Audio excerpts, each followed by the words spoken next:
ಪತ್ರಿಕಾ ಮಾಧ್ಯಮದಲ್ಲಿ ನಾಳೆ ದಿನಾಂಕ 9/8/2020 ಭಾರತೀಯ ಜನತಾ ಪಕ್ಷ ವತಿಯಿಂದ ಬರ ವೀಕ್ಷಣೆಯ ನಮ್ಮ ರಾಜ್ಯ ಮತ್ತು ಜಿಲ್ಲಾ ತಂಡ ನಮ್ಮ ತಾಲೂಕಿಗೆ ಆಗಮಿಸುತ್ತಿರುವಂಥ ಸಂದರ್ಭದಲ್ಲಿ ನಾಳೆ ಮಧ್ಯಾಹ್ನ 12 ಗಂಟೆಗೆ ರಾಮದುರ್ಗ ತಾಲೂಕಿನ ಕೆ ಚಂದರ್ಗಿ ಗ್ರಾಮದ ಮಾಗಾನಿ ಹಾಗೂ ಹೆಸರು ಬೆಳೆಗಳ ವೀಕ್ಷಣೆ, ಅದಾದ ನಂತರ ಕಡಕೋಳ ಗ್ರಾಮದ ಶ್ರೀ ಸಿದ್ದರಾಯಜ್ಜರ ಮಠದ ಹತ್ತಿರ ಮೆಕ್ಕೆಜೋಳ, ಗೋವಿನ ಜೋಳ ಹಾಗೂ ಹಾನಿಗೊಳಗಾದ ಬೆಳೆಗಳ ವೀಕ್ಷಣೆ, ನಂತರ ಕಡಕೋಳ ಹಾಗೂ ವಡ್ಚಿ ಮಾರ್ಗ ಮಧ್ಯದಲ್ಲಿ ಬರುವಂಥ CV ಪಾಟೀಲ್ ಫಾರ್ಮ್ ಹೌಸ್ನಲ್ಲಿ ರೈತರ ಜೊತೆಗೆ ಸಂವಾದ ಕಾರ್ಯಕ್ರಮ.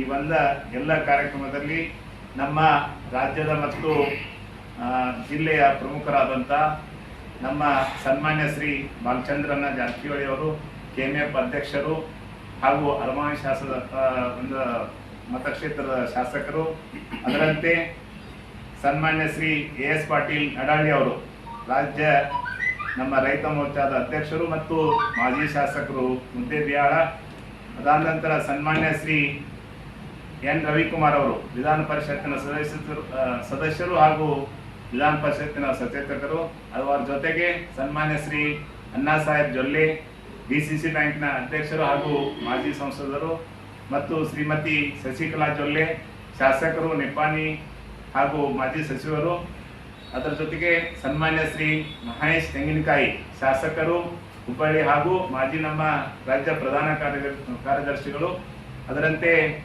ಸನ್ಮಾನ್ಯ ಶ್ರೀ ನಿಖಿಲ್ ಕತ್ತಿ ಅವರು ಶಾಸಕರು ಹುಕ್ಕೇರಿ, ನಂತರ ಸನ್ಮಾನ್ಯ ಶ್ರೀ ದುರ್ಯೋಧನ ಐಹೊಳೆ ಅವರು ಶಾಸಕರು ರಾಯಬಾಗ, ನಂತರ ಸನ್ಮಾನ್ಯ ಶ್ರೀ ವಿಠಲ್ ಹಲ್ಗೇಕರ್ ಅವರು ಶಾಸಕರು ಖಾನಾಪುರ, ನಂತರ ಸನ್ಮಾನ್ಯ ಶ್ರೀ ಸಂಜಯ್ ಪಾಟೀಲ್ರು ಮಾಜಿ ಶಾಸಕರು ಮತ್ತು ನಮ್ಮ ಸಂಘಟನಾ ಜಿಲ್ಲಾ ಪ್ರಭಾರಿಗಳು, ಅದರಂತೆ ಸನ್ಮಾನ್ಯ ಶ್ರೀ ಸುಭಾಷ್ ಪಾಟೀಲ್ ಅವರು ಭಾರತೀಯ ಜನತಾ ಪಕ್ಷದ ಗ್ರಾಮಾಂತರ ಜಿಲ್ಲೆಯ ಜಿಲ್ಲಾಧ್ಯಕ್ಷರು, ಅದು ಕೂಡ ನಮ್ಮ ವಿರೂಪಾಕ್ಷ ಪಕ್ಕದ ತಾಲೂಕಿನ ವಿರೂಪಾಕ್ಷ ಮಾಮನಿ ಅವರಾಗಿರ್ಬೋದು, ಮತ್ತು ಸನ್ಮಾನ್ಯ ಶ್ರೀ ಜಗದೀಶ್ ಬೂದಿಯಾಳ್ ನಮ್ಮ ರೈತ ಮೋರ್ಚಾ ಗ್ರಾಮಾಂತರ ಜಿಲ್ಲೆಯ ಜಿಲ್ಲಾ ಅಧ್ಯಕ್ಷರು, ಅದರ ಜೊತೆಗೆ ನಮ್ಮ ತಾಲೂಕಿನ ರೈತ ಮೋರ್ಚಾ ಅಧ್ಯಕ್ಷರಂತ ಸುರೇಶ್ ಮಂಜರ್ ಅವರು ಎಲ್ಲರೂ, ಅದರ ಜೊತೆಗೆ ನಮ್ಮ ಭಾರತೀಯ ಜನತಾ ಪಕ್ಷದ ಎಲ್ಲ ಕಾರ್ಯಕರ್ತರು ಹಿರಿಯರು ಈ ಕಾರ್ಯಕ್ರಮದಲ್ಲಿ ಭಾಗವಹಿಸುವರಿದ್ದಾರೆ.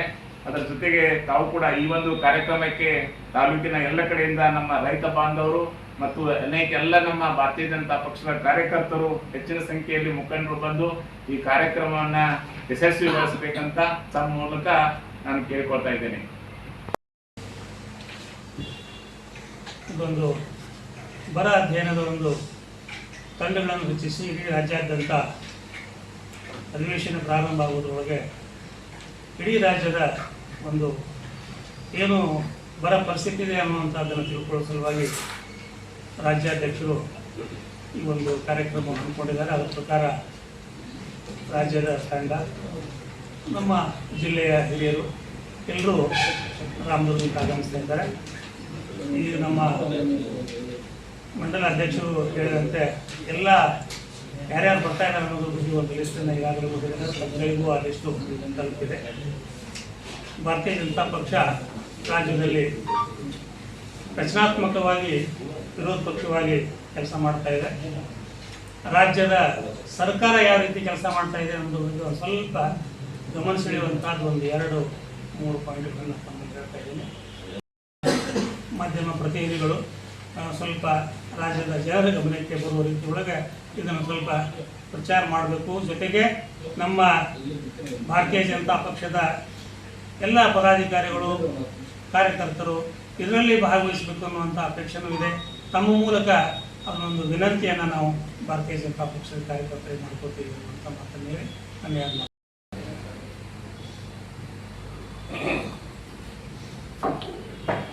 ಸಮಯ ಸಂದರ್ಭದಲ್ಲಿ ಅನುಸಾರವಾಗಿ ನಾವು ಇವತ್ತು ಸಂಘಟನೆ ಮುಖಾಂತರ ಪ್ರತಿಭಟನೆಯನ್ನೇ ಮಾಡ್ತಾ ಇದ್ದೀವಿ. ಇವತ್ತು ನಮ್ಮ ರೋಡ್ ಆಗಿರ್ಬೋದು, ರಸ್ತೆ ಬೀದಿಗಳಾಗಿರ್ಬೋದು, ಬೇರೆ ಬೇರೆ ವಿಷಯದಲ್ಲಿ ನಾವು ಈ ತಾಲೂಕಿನ ನಮ್ಮ ತಹಸೀಲ್ದಾರ್ ಮುಖಾಂತರ ಅವರ ಶಾಸಕರಿಗೆ ಗಮನ ಸೆಳೆಯುವಂಥ ಕೆಲಸವನ್ನು ಮಾಡಿದ್ದೀವಿ.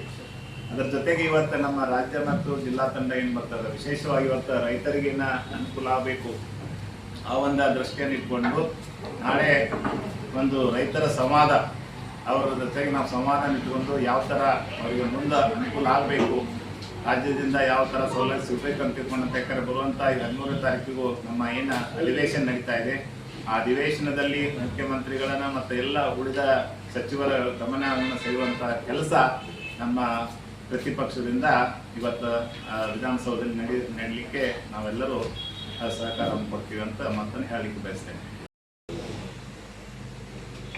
ರಾಜ್ಯದ ಮುಖ್ಯಮಂತ್ರಿ ಬದಲಾವಣೆಯ ಸಲುವಾಗಿ ಒಂದು ದೊಡ್ಡ ಹೋರಾಟವನ್ನು ಮಾಡ್ಕೊಂಡು ಬಂದರು. ಆಗಿನ ಮುಖ್ಯಮಂತ್ರಿಗಳು ಮತ್ತು ಈಗಿನ ಮುಖ್ಯಮಂತ್ರಿಗಳು ಅದೇ ಇದರಲ್ಲೇ ಮುಳುಗೋದ್ರು. ರಾಜ್ಯದಲ್ಲಿ ಯಾವುದೇ ಅಭಿವೃದ್ಧಿ ಕಾರ್ಯಗಳನ್ನು ಅವ್ರಿಗೆ ಮಾಡಲಿಕ್ಕೆ ಸಾಧ್ಯ ಆಗಲಿಲ್ಲ. ಶಾಸಕರ ಅವರ ಕ್ಷೇತ್ರದ ಅಭಿವೃದ್ಧಿ ಹಣ ಬಿಡುಗಡೆನೂ ಮಾಡಿರಲಿಲ್ಲ. ಹಾಗಾಗಿ ಇಡೀ ರಾಜ್ಯದಲ್ಲಿ 2.5 ವರ್ಷದಿಂದ ಏನು ಒಂದು ಅಭಿವೃದ್ಧಿ ಕಾರ್ಯಗಳಾಗಬೇಕು ಅದು ಯಾವುದೋ ಅಭಿವೃದ್ಧಿ ಕಾರ್ಯಗಳಾಗಲಿಲ್ಲ. ಈಗಲೂ ಕೂಡ ಪರಿಸ್ಥಿತಿ ಹೆಂಗದ ಅಂದರೆ ರಾಜ್ಯದ ಕಡೆಗೆ, ಜನರ ಕಡೆಗೆ, ಅಥವಾ ಈ ಬರದ ಪರಿಸ್ಥಿತಿ ಕಡೆಗೆ, ಅಥವಾ ಏನು ಕೆಲವು ಕಡೆ ಮಳೆ ಆಗ್ತಾ ಇದೆ, ಆ ಮಳೆ ಆದಂತಹ ಕ್ಷೇತ್ರಗಳಲ್ಲಿ ಯಾವ ರೀತಿ ಹಾನಿಗಳಾಗಿದೆ ಇದ್ರ ಕಡೆ ಲಕ್ಷ್ಯನೇ ಇಲ್ಲ. ಅವರಿಗೆ ಅಧಿಕಾರ ಮಂತ್ರಿಗಿರಿ ಬೇಕು, ಇದ್ರ ಸಲುವಾಗಿಯೇ ಓಡಾಡ್ತಾ ಇದ್ದಾರೆ. ಮುಖ್ಯಮಂತ್ರಿಗಳಂತೂ ಸ್ಥಾನವನ್ನು ಗಿಟ್ಟಿಸ್ಕೊಂಡ್ರು. ಇನ್ನು ಉಳಿದವರೆಲ್ಲ ನಾ ಮಂತ್ರಿ ಆಗಬೇಕು ಅಂತ ಓಡಾಡ್ತಾ ಇದ್ದಾರೆ.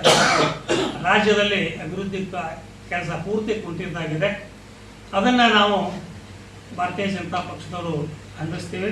ಅದೇ ರೀತಿ ನಾವು ರಚನಾತ್ಮಕವಾಗಿ ಏನು ಕೆಲಸ ಮಾಡಬೇಕು ಆ ಕೆಲಸಗಳನ್ನು, ಅಭಿವೃದ್ಧಿ ಕಾರ್ಯಗಳನ್ನು ಜನರಿಗೆ ನಮ್ಮ ಕಡೆಯಿಂದ ಏನು ಮಾಡಲಿಕ್ಕೆ ಸಾಧ್ಯದೋ ಅದನ್ನು ನಮ್ಮ ಶಾಸಕರುಗಳು ಪ್ರಯತ್ನ ಮಾಡ್ತಾ ಇದ್ದಾರೆ. ಹಾಗಾಗಿ ಇಂಥ ಒಂದು ಪರಿಸ್ಥಿತಿಯಲ್ಲಿ ನಾವು ರಾಜ್ಯದ ಜನರ ಒಂದು ತಿಳುವಳಿಕೆಗೆ ಇದೆಲ್ಲ ವಿಷಯವನ್ನು ತರಬೇಕು ಅನ್ನುವಂತಹ ವಿಚಾರ ಇಟ್ಕೊಂಡು ಇದು ಬರ ಅಧ್ಯಯನ ತಂಡವನ್ನು ರಾಜ್ಯದಲ್ಲಿ ಸಂಚರಿಸಿ ಇದೇನು ನಡೆದಿದೆ ಈ ವಿಷಯವನ್ನು ಪ್ರತಿಭಟನೆಗಳನ್ನು ಮಾಡಿದ್ದೀವಿ. ಜನರ ಗಮನ ಶಾಸಕರಿಗಾಗಲಿ ಅಧಿಕಾರಿಗಳಿಗೆ ಹಿಂಗೆ ತೊಂದರೆ ಆಯ್ತು ಅನ್ನುವಂಥ ಕೆಲಸ ಮಾಡಿದ್ದೀವಿ. ಪ್ರತಿಪಕ್ಷವಾಗಿ ನಾವು ಹೋರಾಟವನ್ನು ಮಾಡಿದ್ವಿ. ಪಕ್ಷದಿಂದ ಇವತ್ತು ಭ್ರಷ್ಟಾಚಾರದಾಗಿರ್ಬೋದು, ಆಮೇಲೆ ಪ್ರತಿಯೊಂದು ವಿಷಯಗಳನ್ನು ತೆಗೆದುಕೊಂಡು ನಾವು ಹೋರಾಟವನ್ನು ಮಾಡಿದ್ದೀವಿ. ಆದರೆ ಇವತ್ತು ರೈತರಿಗೆ ಏನಾಗುವಂಥ ಅನ್ಯಾಯ ಇವತ್ತಿನ ಪರಿಸ್ಥಿತಿಯಲ್ಲಿ, ಇವತ್ತೇನು ಬರಗಾಲ ಬಂದಿದೆ, ಹೆಸರು ಬೆಳೆ ಹೋಗಿದೆ, ಗೋವಿನ ಜೋಳ ಹೋಗಿದೆ, ಅದರ ಸಲುವಾಗಿ ನಾವು ತಾಲೂಕಿನ ವತಿಯಿಂದ ಇಡೀ ನಮ್ಮ ಜಿಲ್ಲಾ ಮತ್ತು ರಾಜ್ಯ ತಂಡವನ್ನು ಸೇರಿಸಿಕೊಂಡು ಇದನ್ನ ನಾವು ಪ್ರತಿಭಟನೆಯನ್ನ ಮಾಡ್ತೀವಿ. ಮತ್ತು ಎಲ್ಲ ರೈತರ ಒಂದು ಗಮನವನ್ನು ಸೆಳೆಯುವಂತ ಕೆಲಸವನ್ನ ಮಾಡ್ತೀವಿ. ಮತ್ತು ಇವತ್ತು ಆಡಳಿತ ಪಕ್ಷ ಇವತ್ತು ಕಾಂಗ್ರೆಸ್ ಆಗಿರ್ಬೋದು, ಇವತ್ತು ನಮ್ಮ ಕಾಂಗ್ರೆಸ್ ಶಾಸಕರಿಗೂ ಅದನ್ನ ಮನಮುಟ್ಟುವಂತ ಕೆಲಸವನ್ನು ನಾವೆಲ್ಲರೂ ಸೇರಿ ಮಾಡ್ತಾ ಇದ್ದೀವಿ. ನಾವು ಬಂದು ಎಲ್ಲ ಇದನ್ನ ಮಾಡಿಲ್ಲ. ಚಂದ್ರಗಿ ಭಾಗ ಆಮೇಲೆ ಕಡ್ಕೋಲ್ ಭಾಗ ಎರಡಕ್ಕೂ ಸೀಮಿತ ಮಾಡಿದ್ವಿ. ಈ ಭಾಗದಲ್ಲಿ ಅಷ್ಟೊಂದು ಅನಾನುಕೂಲ ಆಗಿಲ್ಲ. ಅಲ್ಲಿ ಹೆಚ್ಚು ಬೆಳೆ ಪರಿಹಾರ, ಬಟ್ ಈ ಕಡೆ ಇದ್ದದ್ದು ಅದ್ರ ಮುಖಾಂತರ ಅವರಿಗೆ ವಿಷಯವನ್ನು ಮುಗಿಸುವಂತ ಕೆಲಸವನ್ನು ಮಾಡ್ತೀವಿ. ಯಾಕಂದ್ರೆ ಒಂದು ಸವದತ್ತಿ ತಾಲೂಕು, ಸವದತ್ತಿ ಮತ್ತು ರಾಮದುರ್ಗ ತಾಲೂಕು ಈ ಹಂತದಲ್ಲಿ ನಾವು ಕೈಕೊಳ್ತಾ ಇದ್ದೀವಿ. ಸುಮಾರು ಕಡೆ ವಿಸಿಟ್ ಇರೋದ್ರಿಂದ ಕೆಲವೇ ಸ್ಥಳಗಳನ್ನು ಆಯ್ಕೆ ಸರ್ಕಾರದ ಅಧಿಕಾರಿಗಳು ಮತ್ತು ಜನಪ್ರತಿನಿಧಿಗಳು ಬಂದ್ರು ಅಲ್ಲೇ ಮಾಡ್ತಾರೆ. ನೀವು ವಿರೋಧ ಪಕ್ಷವಾಗಿ ಯಾರು ಈ ಕಡೆ ಹೋಗ್ತಾರೆ ಅಂತ ಇಲ್ಲ. ಈ ಸದ್ಯದಲ್ಲಿ ಇವತ್ತು ಮಾಡ್ತಾ ಇದ್ವಿ. ಬರುವಂತ ದಿನಮಾನದಲ್ಲಿ ತಾವು ಏನ್ ಹೇಳಿದಿರಿ, ಈಗ ಉಳಿದ ಭಾಗವನ್ನ ನಮ್ಮ ತಾಲೂಕಿನ ಉಳಿದ ಭಾಗವನ್ನು ಹಾಕಿಕೊಂಡು ಅದನ್ನು ಕೂಡ ನಾವು ಮಾಡ್ತೀವಿ.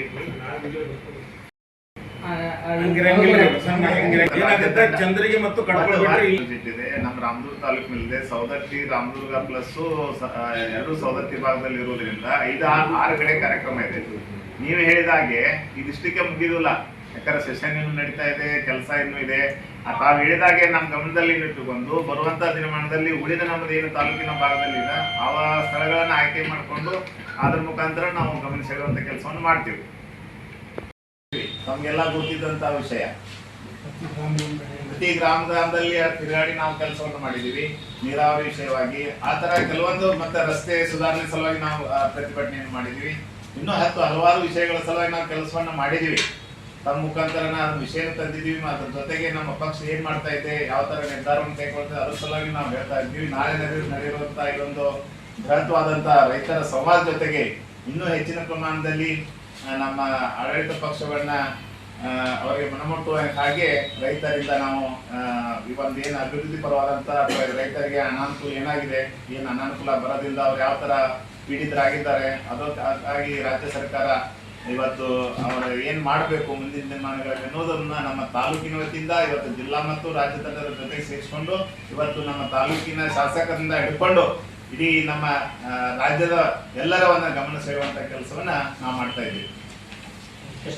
ಈ ರೀತಿ ಹಂಚಿಕೊಳ್ಳುವಂಥ ನಮ್ಮ ಪಕ್ಷದ ಹಿರಿಯರು, ನಮ್ಮೆಲ್ಲ ಮಾರ್ಗದರ್ಶಕರು ಮತ್ತು ಮಾಧ್ಯಮದ ಪ್ರತಿಗಳಾದಂಥ ಮಲ್ಲಿಕಾರ್ಜುನ ಬಾವಿಕಟ್ಟೆಯವರೇ, ರೈತ ಮೋರ್ಚಾ